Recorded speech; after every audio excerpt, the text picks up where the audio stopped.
É comum ouvir das redes sociais, né, YouTuber e várias outras redes sociais sobre esses anjos caídos. Né? Eles costumam dizer anjo caído.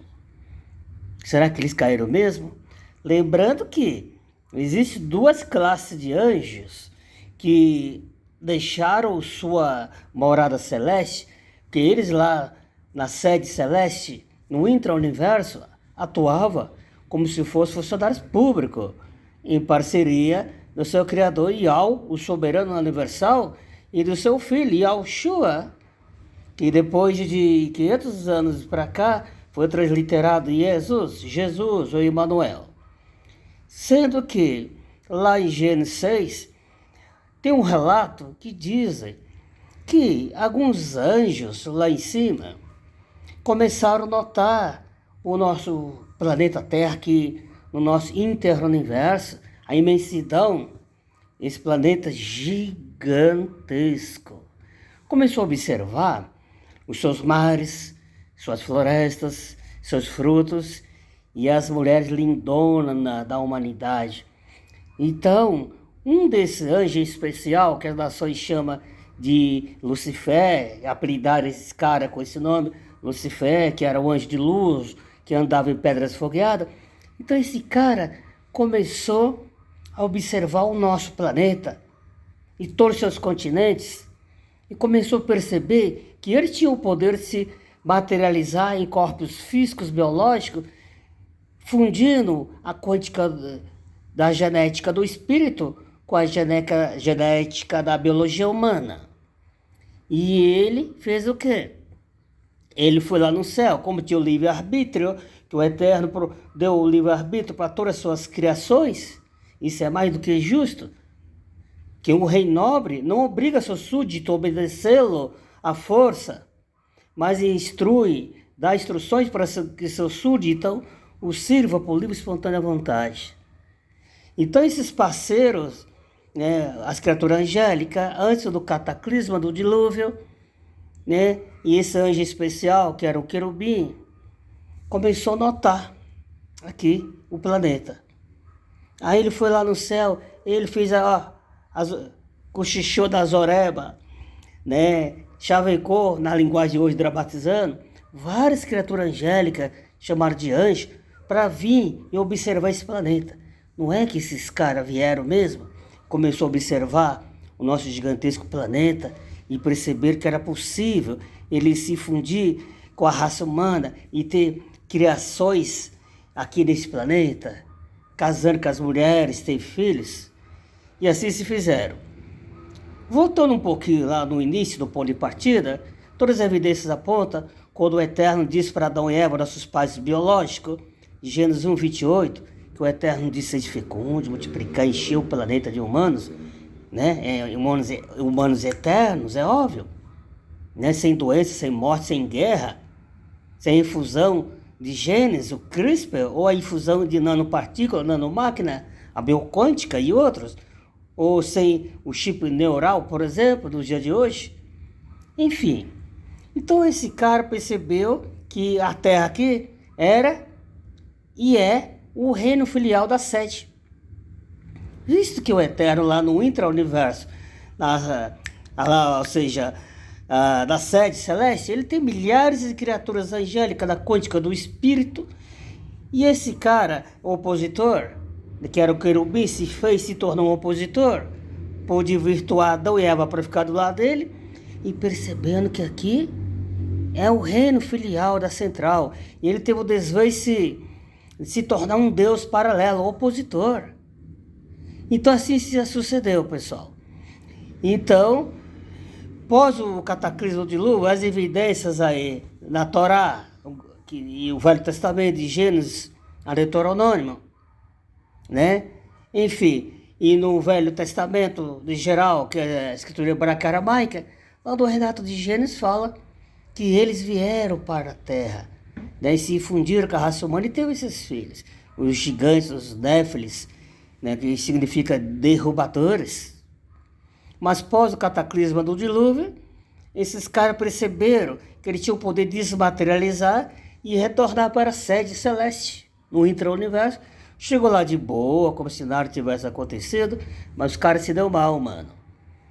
Aí os anjos celestes, o Eterno e seus guardiões celestes, pegou esses caras, mano, e prenderam. Se fosse um humano como um de nós, dava um couro desses caras. Mas o senso de justiça é diferente. O senso de justiça do Eterno é diferente do senso de justiça da humanidade. Então, esses indivíduos foram presos numa cela chamada Tártaro, que na mitologia grega significa prisão subterrânea. Interessante. Essa é a primeira classe dos anjos que deixaram a tua morada celeste, né?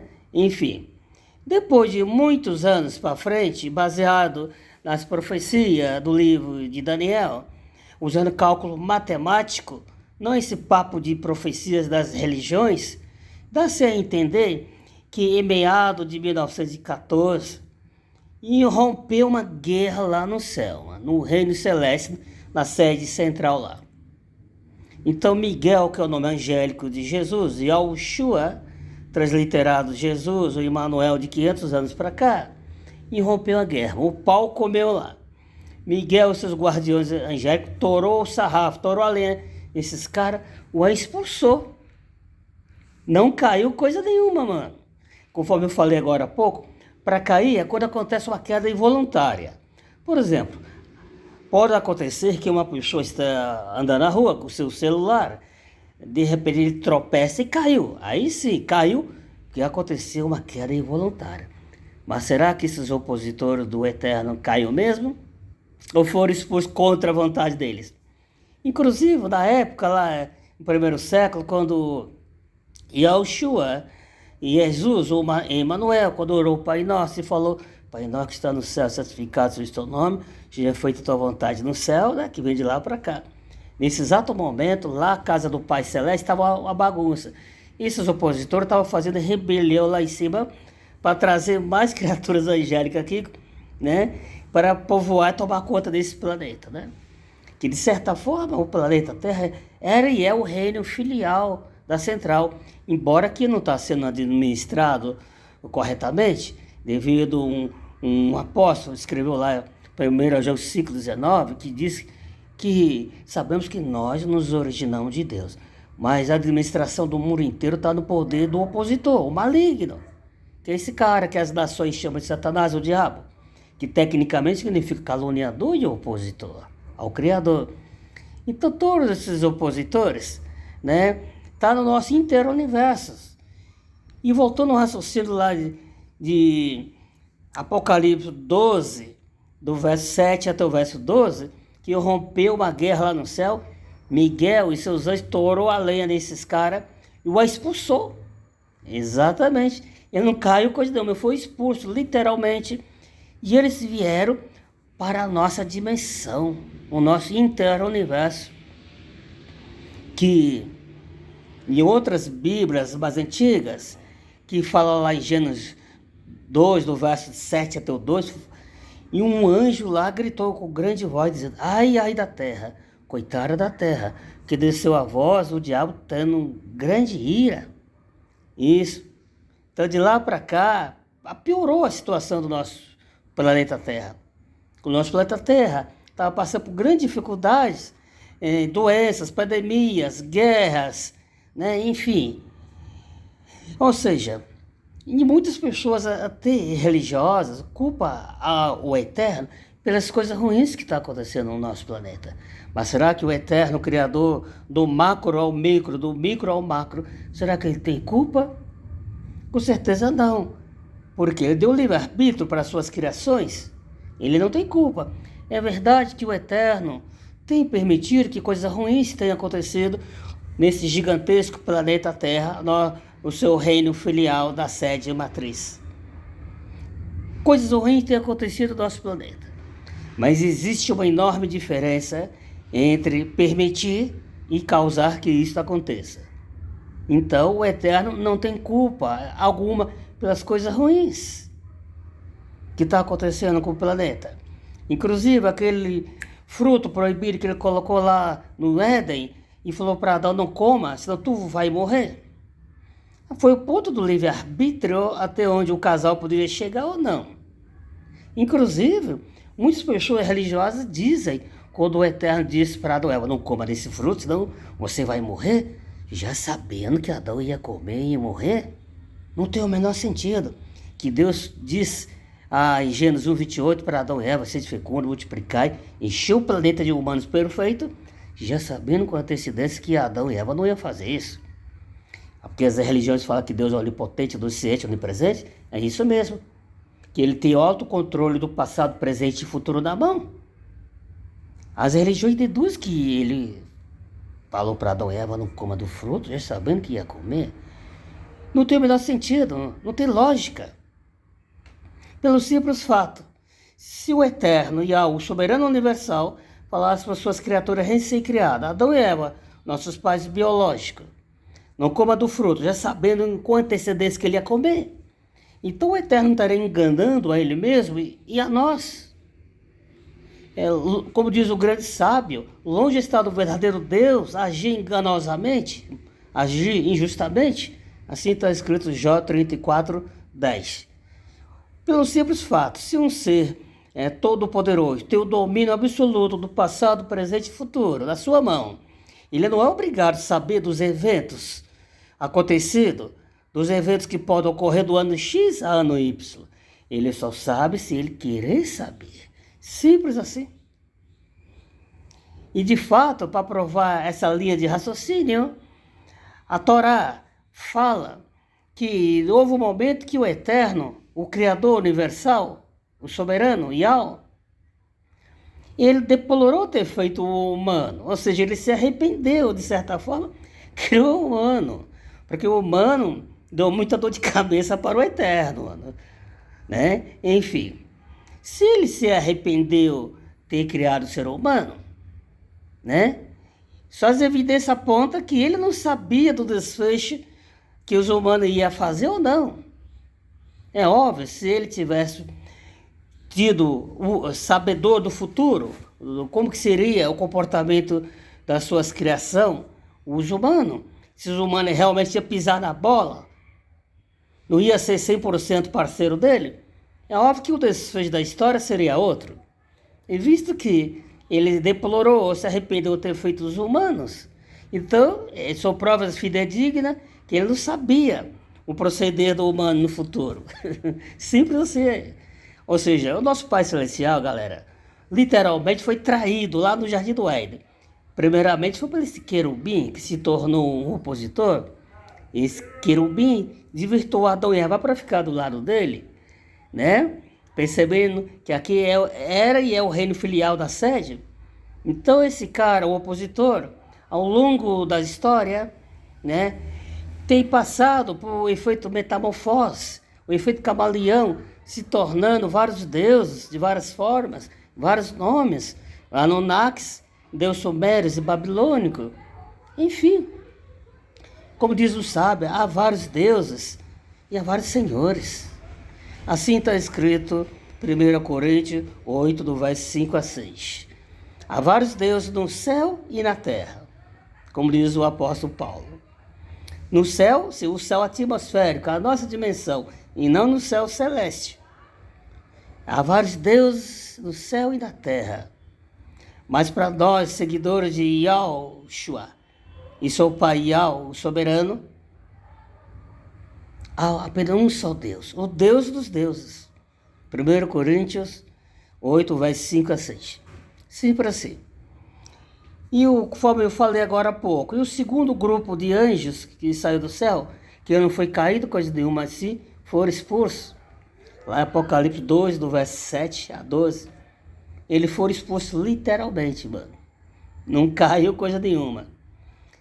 Né? E é comum os caras da mídia, os religiosos, falar anjo caído, decaído. Pelo que eu saiba, a palavra decaído não existe na Torá ou no livro sagrado. Na escritura hebraica, aramaica, o Velho Testamento, nem na escritura grega, o Novo Testamento. Então é isso, pessoal. Mas na hora certa, o Eterno vai resolver essas questões. Incrível que pareça, nós humanos agora estamos numa disputa de dois deuses poderosos. Um Deus poderoso, que é esse opositor de Yahweh, e um Deus todo-poderoso, que é o próprio Deus. E nós temos o livre-arbítrio de decidir de que lado possamos ficar. Sempre assim, pessoal. Ou seja, não existe anjo caído e nem decaído. Porque eles não caíram, não escorregou de lá e caiu assim do nada. Simplesmente foi expulso, foi retirado de lá. E agora, no tempo do fim, esses opositores usam o sistema como Deus sábios, manipulando a genética, manipulando a inteligência artificial. Que quem está por trás da inteligência artificial também é um Deus artificial, que está por trás dos bastidores, manipulando homens renomados, cientistas, físicos quânticos, matemáticos, mecânicos, né? Manipulando essas pessoas, desenvolvendo equipamento tecnológico. Muitas vezes tem feito bem para a humanidade, mas em peso tem feito mais o mal do que o bem para a humanidade. Conforme diz um sábio, tudo que é artificial, ao seu tempo será dissolvido, mas o original, né, o autêntico, vai prevalecer de eternidade em eternidade. Simples assim. Inclusive é comum ver na mídia os líderes religiosos falarem que devido ao desfecho que está acontecendo no planeta Terra, que Jesus e Yahshua está vindo para arrebatar os seus servos. Isso não tem sentido, né? Porque Jesus e Yahshua já esteve aqui por 3 vezes. E a última vez que ele esteve aqui no nosso interuniverso, nesse gigantesco planeta, foi quando ele foi transferido de uma forma microscópica para o óvulo da Virgem Maria, que foi, né, transferido para cá na forma quântica, na forma da quântica do espírito com a quântica da biologia humana. E todas as evidências apontam que aquele anjo lá, o Gabriel, que no dia seguinte falou: bom dia, altamente favorecida, Maria, tu terás um filho chamado Emanuel, e Yahshua, que herdará o trono de Davi, nessa linhagem do trono de Davi. É isso. Aí ali foi a primeira inseminação in vitro aqui nesse planeta. Simples assim. Então, em breve, né, essa lacuna do trono de Davi, até hoje, ficou a lacuna que vai ser preenchida pelo governo messiânico, quando o Eterno, através do seu filho Yahshua, transliterado Jesus, de 500 anos para cá, ele vai administrar o planeta como administra o céu. Simples assim. Mateus 6,10, que ele disse: vem ao teu reino, vem tua administração, para administrar esse planeta como administra o céu. Ele só confirmou a profecia de Daniel 2,44, que diz que no dia desses reis, o Deus do céu vai trazer o reino, que jamais será arruinado. E esse reino não passará para a mão de nenhum outro povo. Por quê? É que o reino da humanidade, de tempos em tempos, passa para a mão de um para outro. E o desfecho final vai concluir na 7ª trombeta do Apocalipse, Apocalipse 11, verso 15, quando o 7º anjo tocar a sua trombeta, uma grande voz do céu vai dizer: os reinados do mundo voltou para a mão do nosso Deus e do seu Cristo, e ele o reinará para sempre. Simples assim. Ok, pessoal? Qualquer coisa, terão novos vídeos mais para frente. Fica com Deus.